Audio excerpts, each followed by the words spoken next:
Buenas noches, bienvenidos a Cronista TV. Aquí estamos en esta noche de lunes en la que tenemos dos noticias importantes. Una tiene que ver con la noticia del día, que es el pago del Bodén. En términos económicos es lo más importante y hoy lo vamos a estar analizando. Es el Bodén 2015, el bono sobre el cual estaba la expectativa de si lo iba a pagar el gobierno o no. Y la verdad es que lo pagó. Nosotros habíamos dicho que era seguro que lo iba a pagar porque era un suicidio político-económico no hacerlo, y el gobierno de Cristina Kirchner lo hizo. La otra noticia tiene que ver con el impacto que provocó ayer el debate entre los candidatos a presidente. El debate de 5 candidatos, Massa, Macri, Del Caño, Margarita Stolbizer y Adolfo Rodríguez Sá, porque Daniel Scioli decidió no participar del debate, a pesar de haber participado de todas las negociaciones previas, en una decisión que recién sabremos si tiene un costo político o no para él el 25 de octubre, cuando sea la elección presidencial. Él ha considerado que no lo tiene. Veremos si ausentarse del debate definitivamente lo complica, lo perjudica, no le permite ir más allá del 40% de los votos, que es el objetivo hoy del candidato del oficialismo. Bien, tenemos 3 invitados para hablar de economía, porque es un día particularmente económico importantes.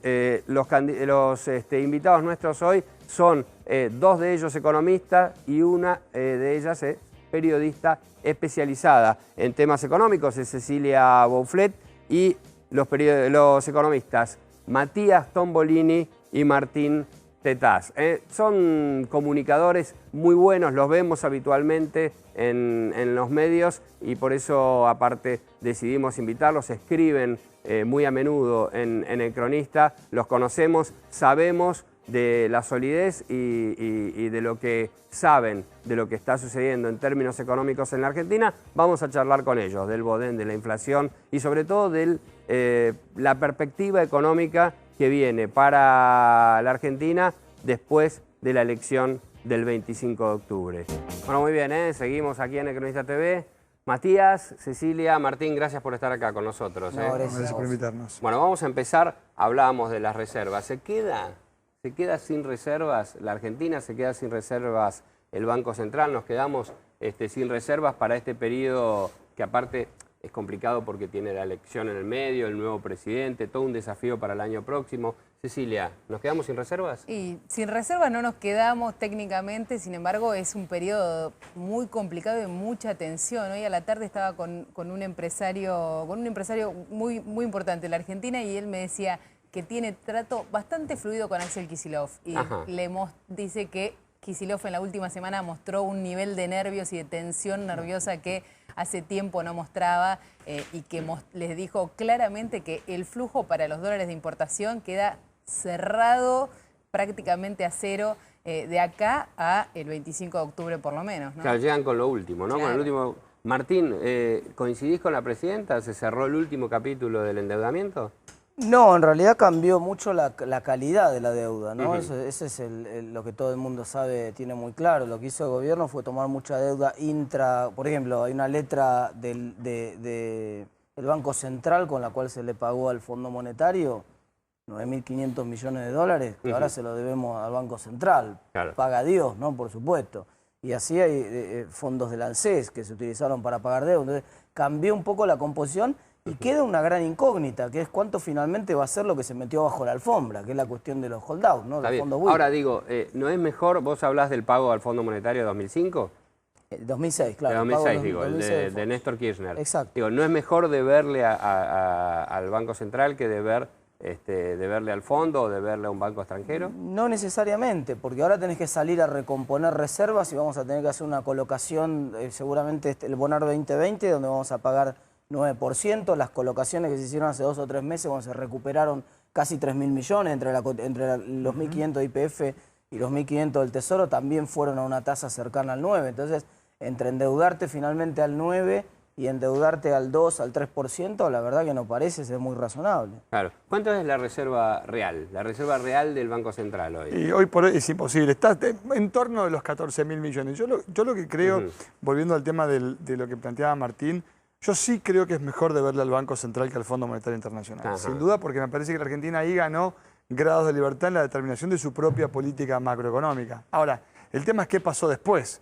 Yo creo que hoy pagamos 9% de tasa, básicamente porque todo lo que se hizo después estuvo mal. Empezamos mintiéndole a los acreedores y a los propios argentinos, falseando las estadísticas con el INDEC. Y hay deuda que ajusta justamente por el SER, que es un coeficiente que viene de la mano del índice de inflación. Entonces, a partir de ahí, la gran pregunta me parece que cuando el presidente dice cerramos un ciclo de endeudamiento, en realidad no dice mucho. Porque quien nos está viendo en casa en este momento, si se va a comprar una casa, yo le pregunto, ¿preferís pagarla de contado o preferís pagarla a 30 años? Y es una casa, la vamos a usar en la familia durante 30 años.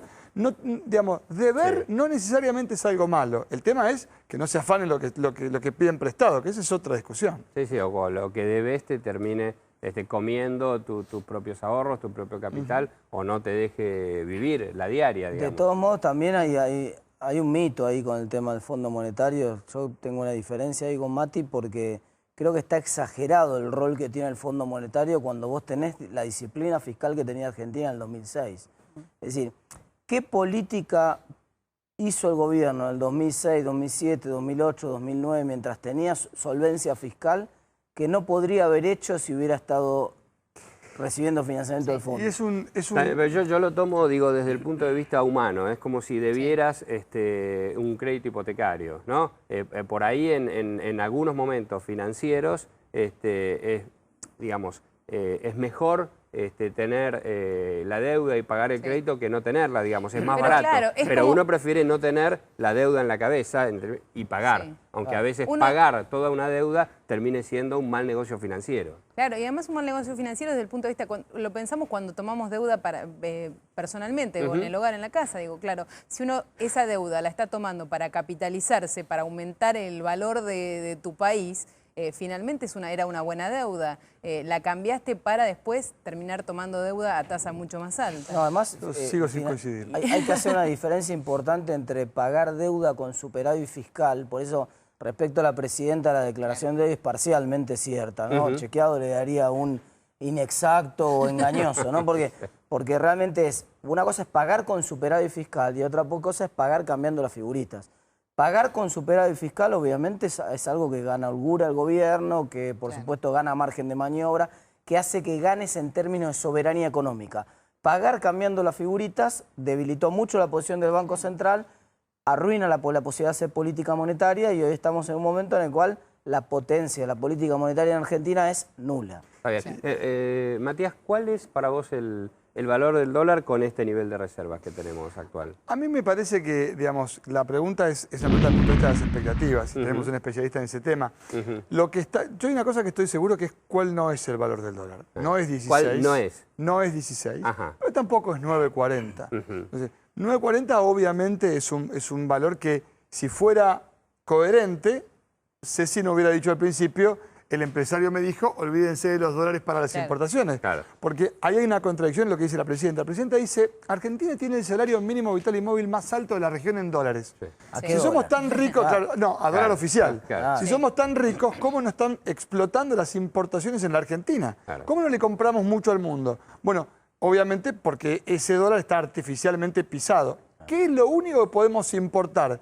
Servicios de turismo, y entonces eso sí vuela, por eso vos en septiembre consumiste la misma cantidad de dólar turista que en enero y 55% más de dólares que en septiembre del 2014. Es verdad. Entonces el dólar ahí yo creo que es una discusión que tiene que ver después, el del año que viene, es otra discusión. No, acá hace un mes Aldo Piñanelli dijo que el valor del dólar era 12 pesos. Cecilia. Eso es.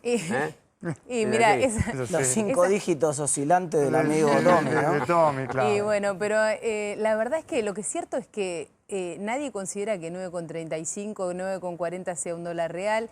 Todo el mundo habla de que el dólar del blue tampoco es el dólar exacto. Ahora, nosotros, si vemos la historia, la verdad es que Argentina de las brechas nunca salió con una devaluación más chica que la brecha. A mí me parece que ahí hay un tema de expectativas, de cómo se va a comportar la economía cuando se abra ese cepo. O no, que hay que ver cómo termina, ¿no? También en el 2001, si le preguntabas a todos, te decían que de 1,40 no se iba, ¿no? Y bueno, mirá dónde terminó. Y ahora todo el mundo dice, no, del blue no.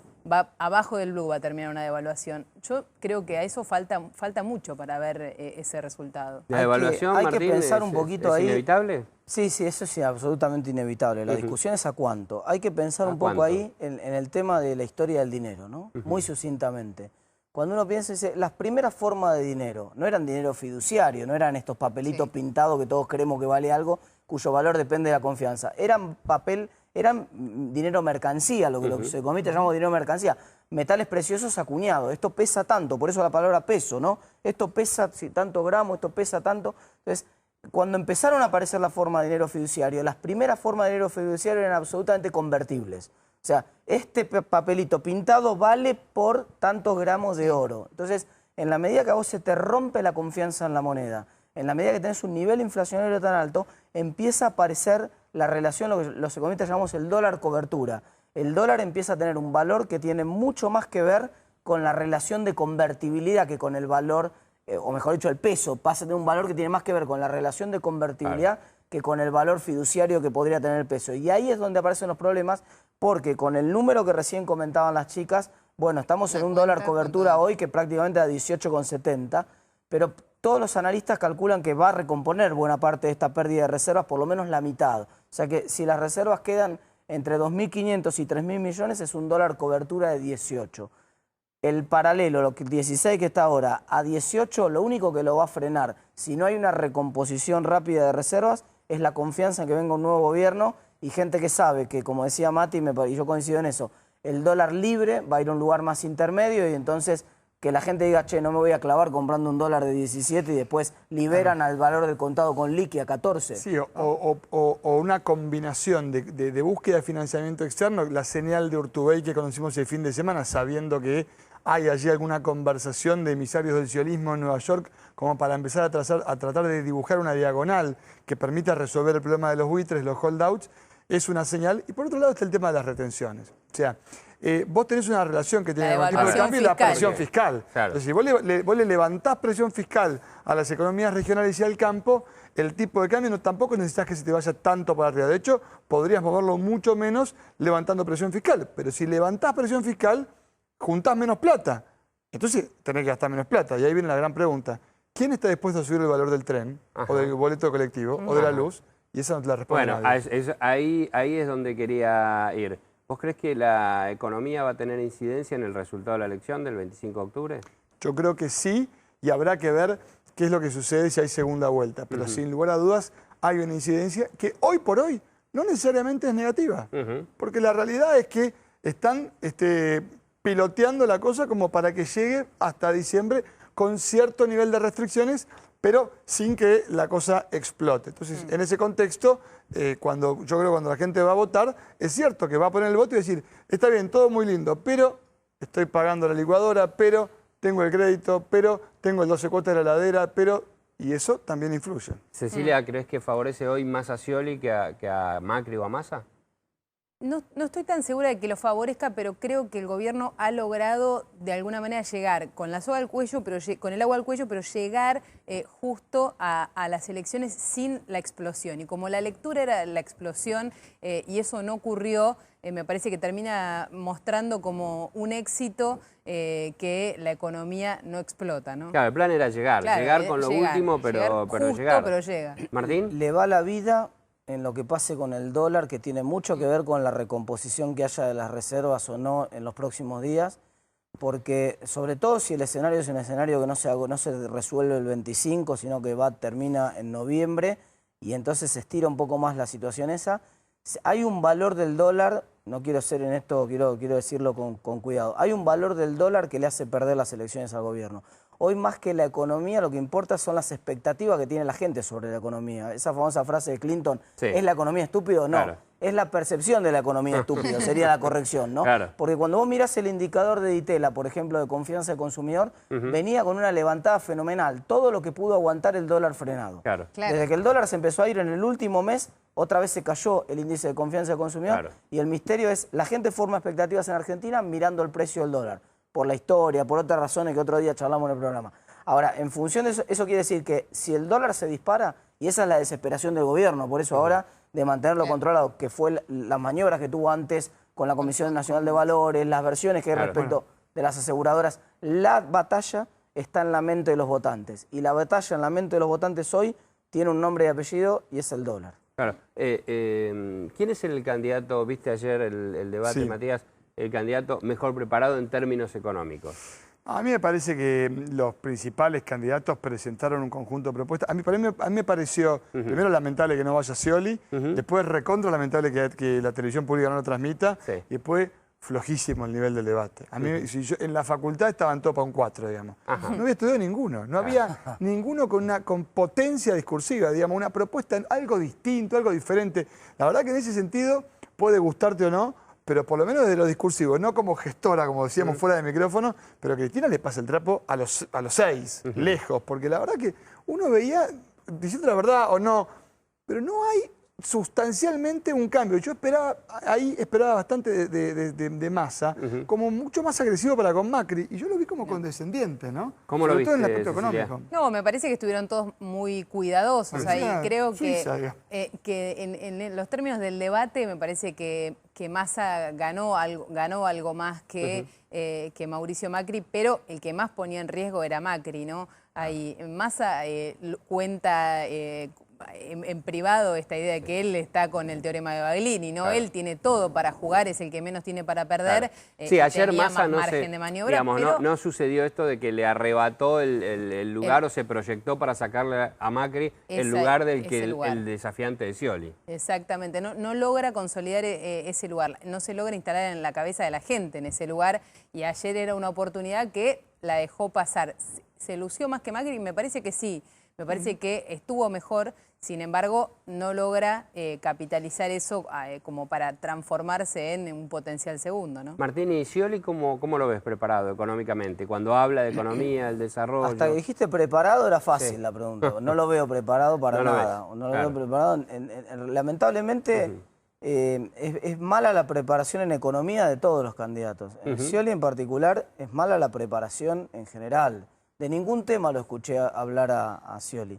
Massa uno puede acusarlo de efectista, después estuvo mucho tiempo en el gobierno y no hizo nada, todo lo que vos quieras. Pero por lo menos sobre distintos temas, algunas ideas que son disparates, no importa, pero tiene uno le escucha algunas ideas. Stolbizer se le escuchaba alguna idea más armadita, la más prolija, dentro de lo que estaban ahí. Macri tiene una fundación atrás, que es la Fundación Pensar, que le trabaja un montón de propuestas. Scioli, la verdad que es un misterio. Si uno mira la gestión en la provincia de Buenos Aires, ojalá que haya servido para que aprenda, porque la verdad que... Ahí no están las respuestas. Le hago a los tres cuestiones muy cortitas para responder. La primera, la inflación. Matías, ¿sube este año? ¿A cuánto termina la inflación? Yo creo que vamos a terminar en torno a 25 puntos, y el año que viene, si hay vocación de recomponer los precios relativos, va a ser un año áspero, desde todo punto de vista. Porque está claro que tenés un problema de precios relativos hacia adentro de la economía. Puede ser un año en donde brote la inflación que está reprimida y ya después tengamos un 2017 donde se retome un crecimiento razonable. ¿En 2016 crecemos o no?